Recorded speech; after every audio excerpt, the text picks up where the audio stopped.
Welcome to Software Rocks, what you need to know to get started with Agile.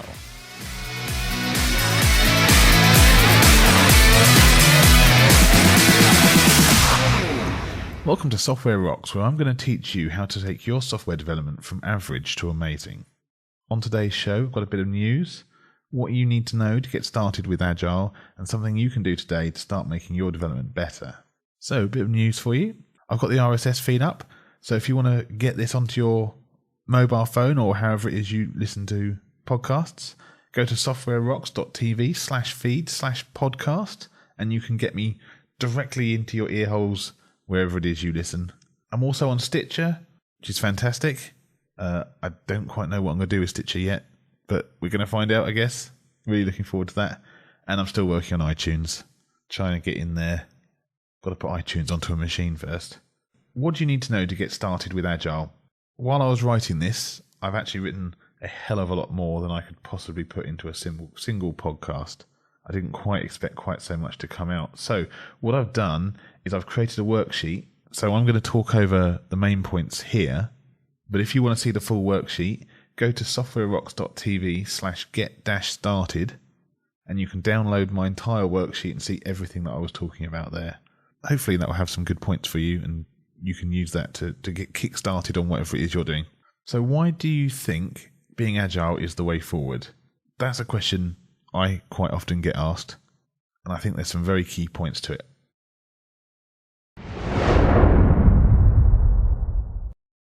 So the first reason I think for going agile is to get more work done. Jeff Sutherland has just got a new book out, which I haven't had a chance to read yet, unfortunately, which is called Scrum, The Art of Doing Twice the Work in Half the Time.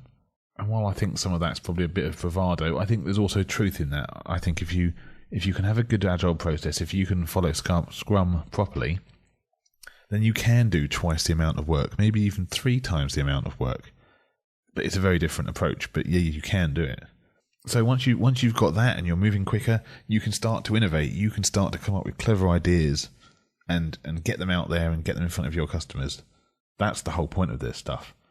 And while you're doing that, you can do it with less bugs and better code quality. Things that are massively important and things that allow you to actually get going. So with all the bravado and all the hype you hear about Agile and Scrum and all these other bits and pieces, what's the catch? Well, Agile really will do all those things. It can boost your productivity through the roof. It can make you innovative. It can do all that sort of stuff. But it's not free. And this is what I want to talk to you about today. Your company's going agile, or you're going agile, you're thinking about it, or you're already agile. These are the things that Agile expects of you. Agile is not free. Agile is not a silver bullet. I was talking to Joanna Rothman this week. She's written a number of books on Agile project management and some fantastic ideas. So I'll put a link in the show notes to go and have a look at her stuff. And we were talking about silver bullets, and there is a need, a desire from from businesses and managers to have a silver bullet that you can just drop into a company and it solves all your problems. Agile is heading in that direction. Agile is seen as, you go agile, that's the silver bullet, off you go, you're going to solve all your problems. It's not that simple. Agile has expectations of the company that, in a lot of cases where I've seen it, the company is simply not ready to go agile.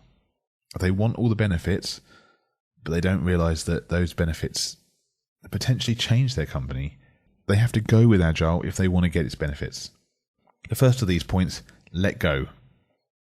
On the sheet, you'll see I've included difficulties. This is probably one of the easiest ones, as long as you can actually do it. So maybe it's not easy.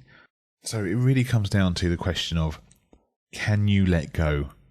Can you trust your staff to do the job you've employed them to do? In my head, and when I talk to people, they go, oh yes, of course. I've employed these incredibly expensive testers and developers.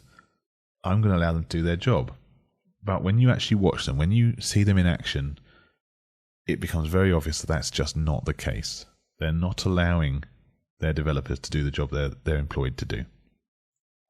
Which is sad, because it's essential that you trust your staff. And it's essential that you let go of the reins and you allow them to do their job. They know their job better than you know it. Show them that you've got faith in them. Show them that you trust them. Allow them to do the job how they want to do it. And you're going to be surprised at what they can actually do. Encourage them to approach it. Encourage them to own it. That's how you start moving in an agile direction. It's all about letting go and understanding that the team can self-organize and arrange itself much better than you can.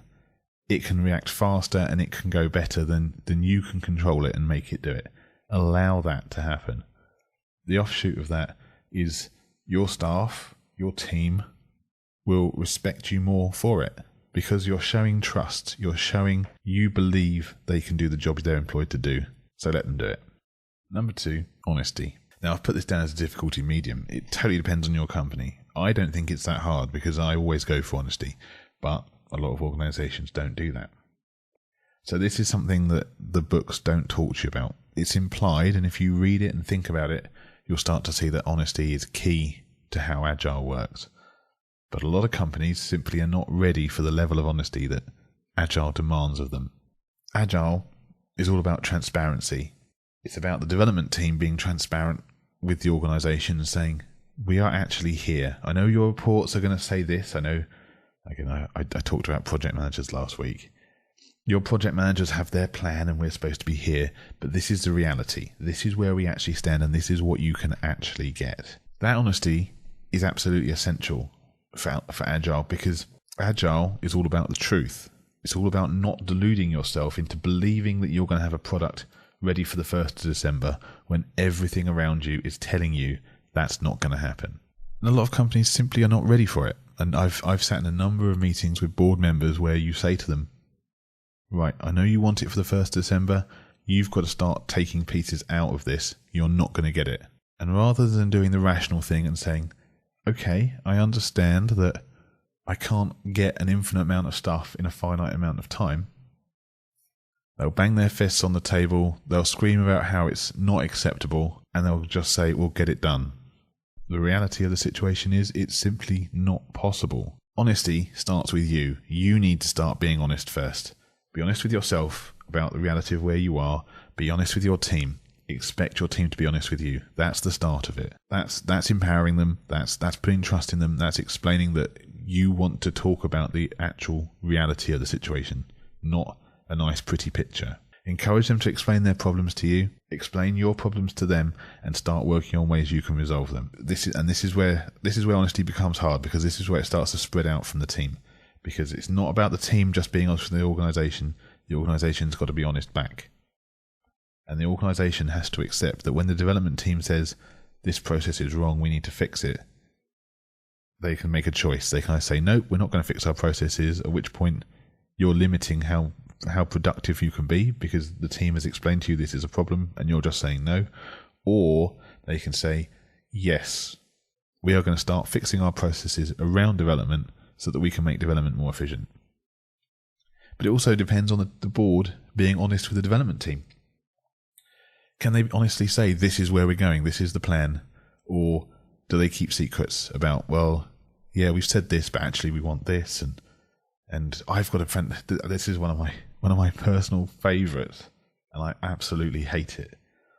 When the directors will say, "We've absolutely got to have this by the 1st of December," knowing that they're actually planning to release it on the 1st of January.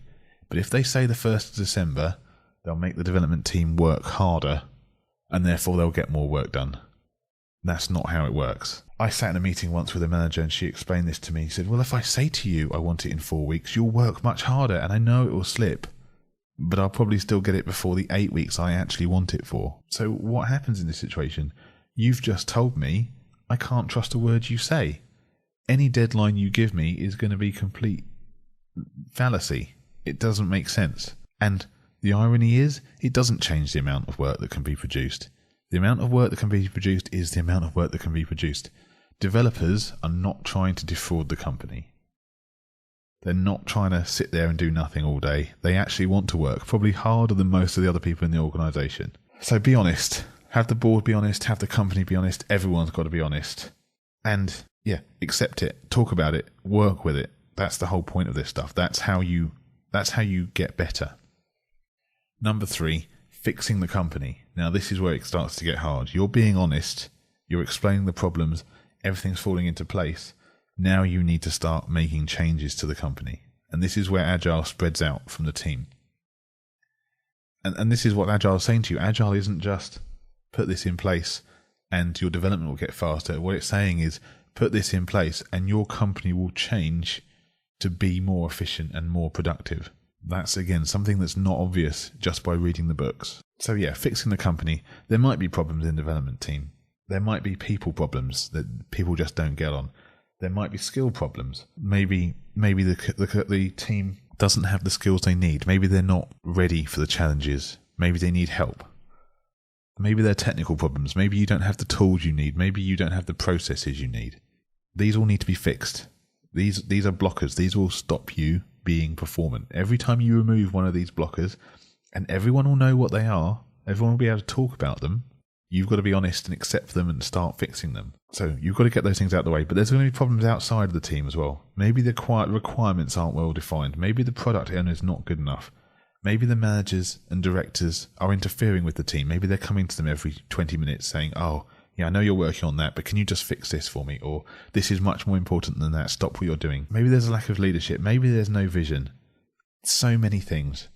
Talk about them honestly. Start fixing them. Again, maybe you have to do what I've done previously and tell directors where to go. Say to them, you cannot come and bother my developers between 9 and 12 during the day. If you come over near me, I will tell you to go away. And sometimes you've got to be that brutal. Sometimes you've got to be a bit bullish and just say, go away, leave me alone. But yeah, you've got to start fixing the company. You've got to start making it change if it wants to have the agility and the performance that it wants. Number 4, fear. Fear is inevitable. Fear creeps in everywhere. Change is scary to a lot of people. They don't like it. As a software developer, I've come to embrace change. I understand what it is and I see that it's a necessity.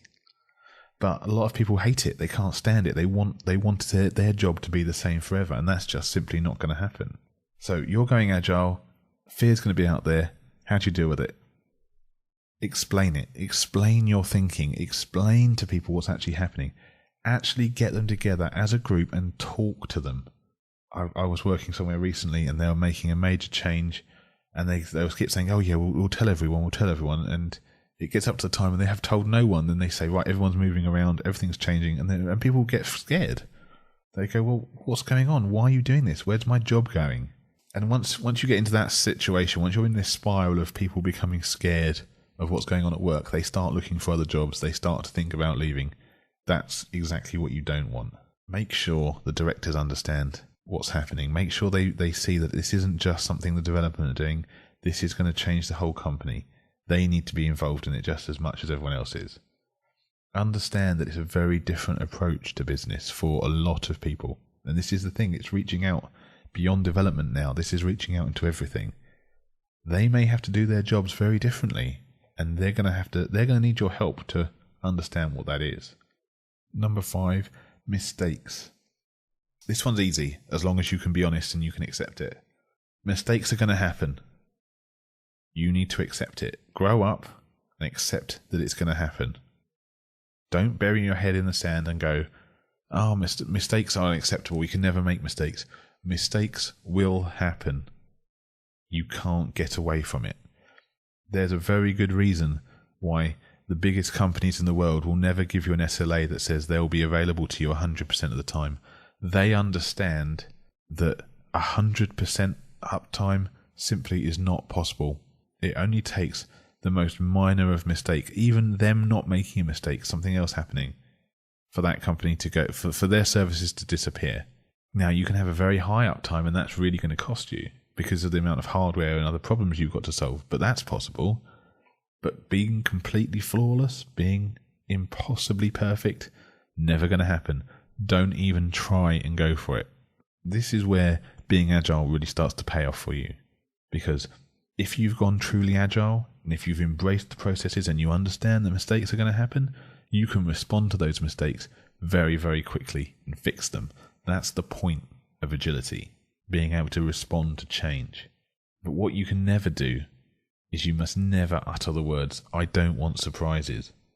If you don't want surprises, you're in the wrong business. Software development, developing software, looking after software, that is not the business to be in if you don't want to be surprised. If you don't want to be surprised, go and become a librarian.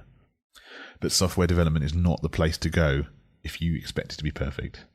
So you need to see mistakes for what they really are, which is an opportunity to learn. Don't waste them.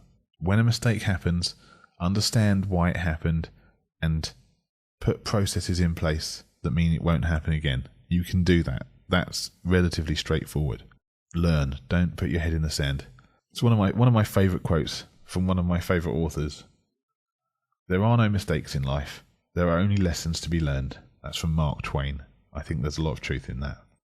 Next up is codecraft. I'm only going to touch on this one briefly because this one's very technical, and I think I want to talk about code quality and codecraft next week. But this one's hard. This one's really hard, and this is where it really bites. You can put all these processes in place. You can do all this stuff, but now you need to focus your so you can get this will get you a long way. If you can be honest and you can deal with mistakes and you've got the processes sorted out, you are a massive distance from where you were. You're a long way into getting this all working. The next piece, the piece that pushes you over the top, is your code quality and your code craft. You need developers and testers who are at the top of their game if you really want to succeed. They don't all need to be amazing. They don't need to be the most phenomenal people there have ever been. But you need a few really top-notch individuals who will push the rest to up their game and to be at the level that you want them to be. There are so many pieces to this, and I think I will cover this completely separately. Do not skimp on your software developers. Skimping on your software developers is like buying a cheap tattoo. Yep, you'll get your job done initially, but some way down the road, you are really going to start to regret what you did. Don't skimp on your developers. Automate like a boss. Now, this one comes somewhere in the middle. If you've got really good developers, they'll do this for you. But everything needs to be automated. Absolutely everything in terms of development, and probably outside of development.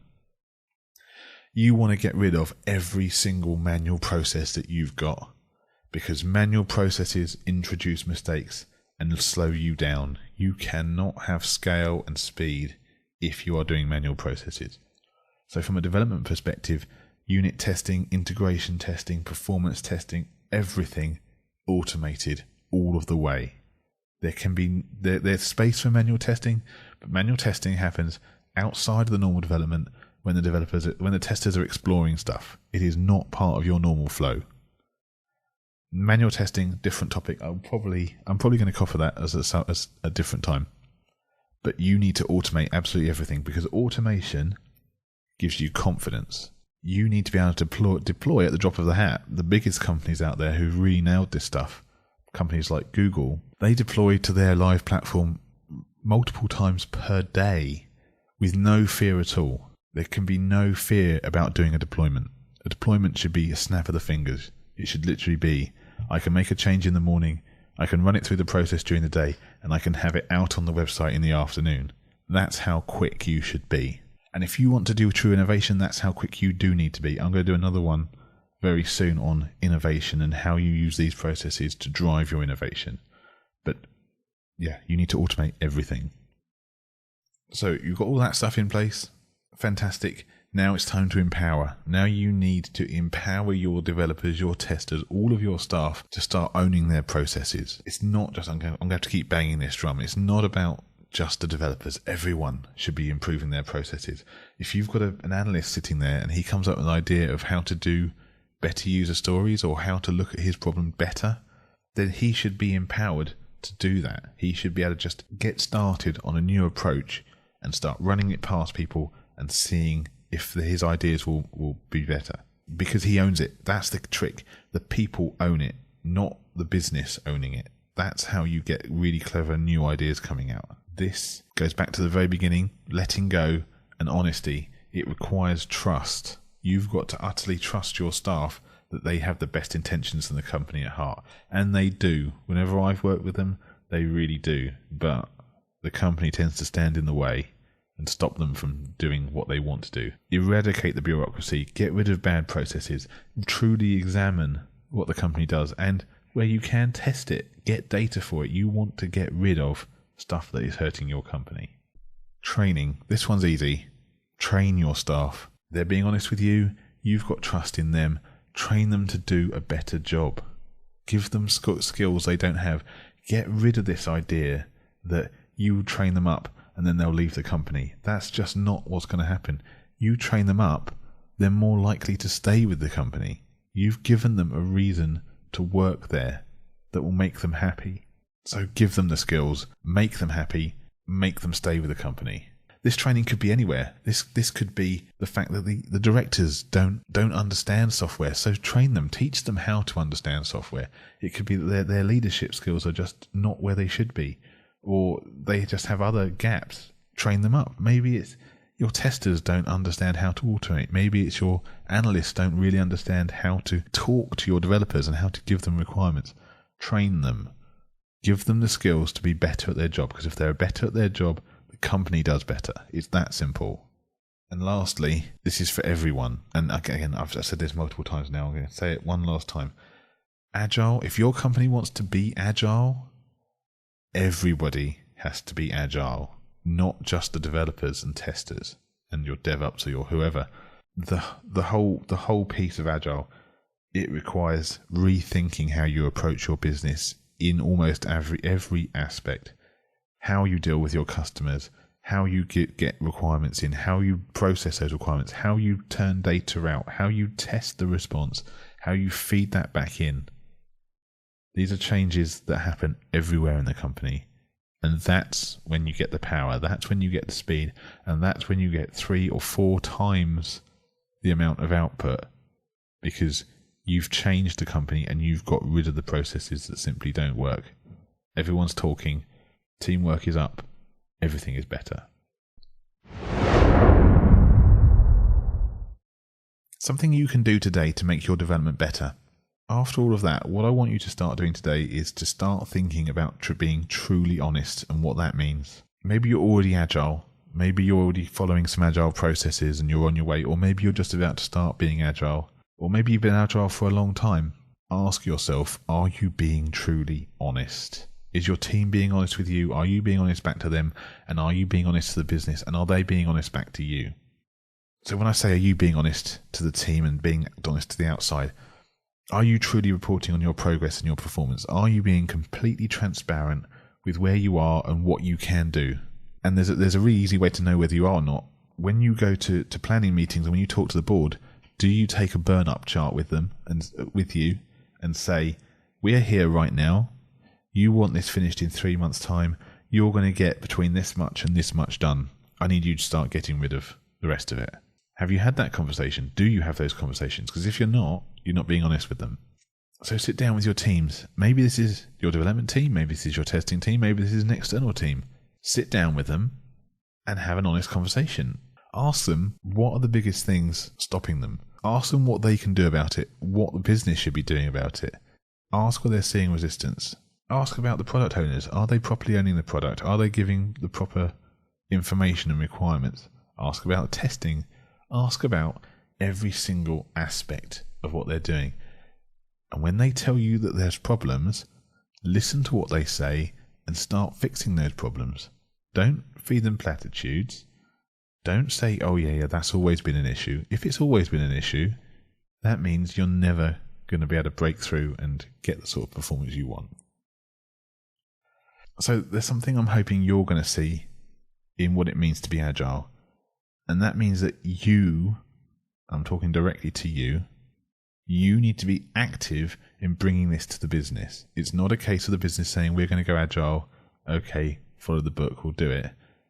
Agile is a different approach which requires you to be actively out there and changing the way they do business. The company, all companies, actually needs you to be finding ways to improve. They need you to be fixing the processes and improving the company. Only you can do that. So get out there and do it.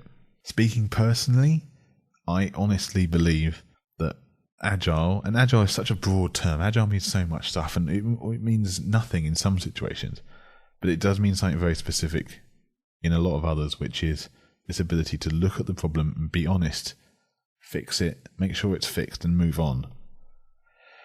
I honestly believe that this is the future for how we work. You're going to see companies change. They're already changing now, but you're going to see them change. They're all going to be agile at some point in the future. They're going to start throwing away these bureaucracies.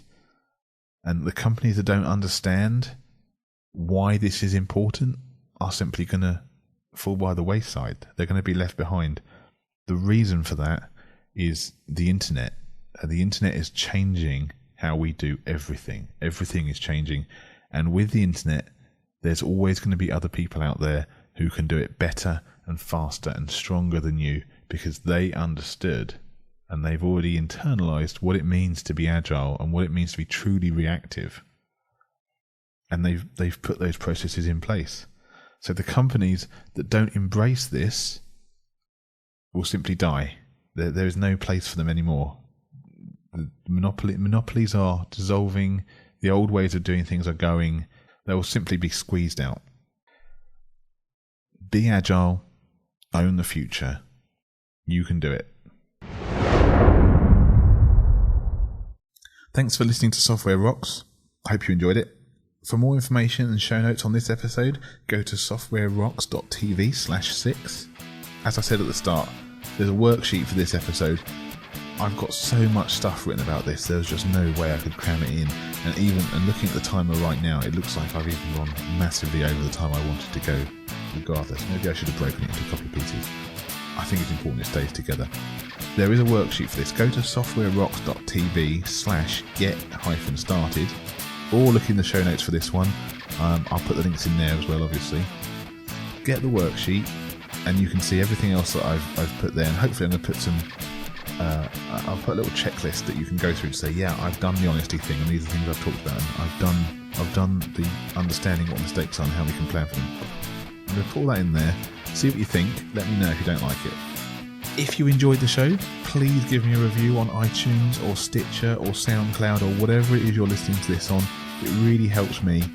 Not only does it help me knowing that there's people out there actually listening to this, but it helps me see what you like and see what you don't like. And it helps other people see that I'm doing some good work here and we're all enjoying it. Get out there, put some reviews out there, tell me what you think. If you've got any questions or feedback, or you just want to natter, email me, andrew@softwarerocks.tv. Join the Facebook group. I'm going to start putting some bits and pieces on there, different from all the rest of it, hopefully soon. Or sign up for the newsletter. I've got some really cool stuff coming. And not only am I doing the worksheets and a few other bits and pieces, I'm hoping to get some more really interesting stuff on there, and I'm probably only going to put that on the newsletter. So sign up for that. You can get that. You can find that on the website if you go to softwarerocks.tv/sign up, or look at the show notes. You'll see the button at the side. Go with that. Finally, you can follow me on Twitter @AndrewBinstead. Thanks for listening, and I hope your development just got a little bit better.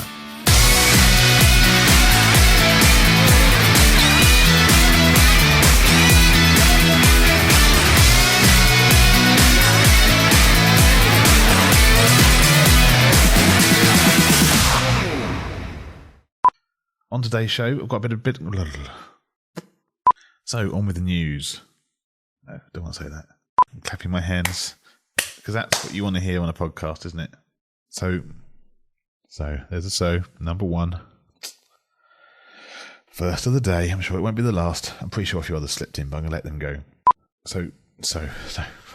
No, mate. Here we go. I don't know what number we're up to now.